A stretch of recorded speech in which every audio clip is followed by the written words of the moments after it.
ఈరోజు ఏ పాపమైతే, ఏ అక్రమ జీవితం అయితే నీ కడుపు నింపుతుంది అనుకుంటున్నావు, నీ బ్యాంక్ బ్యాలెన్స్ పెంచుతుంది అనుకుంటున్నావు, నీకు కావలసిన వస్తువులు, కావలసిన వాహనాలు, స్థలాలు, పొలాలు కొనడానికి ఆధారం అనుకుంటున్నావు, అదే నీ జీవితాన్ని నాశనం చేయవచ్చు.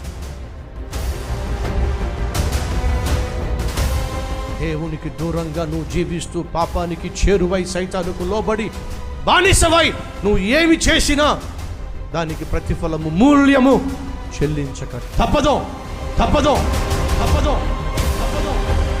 ఎస్, పాపానికి ఒక తత్వం ఉంది. అదేంటో తెలుసా?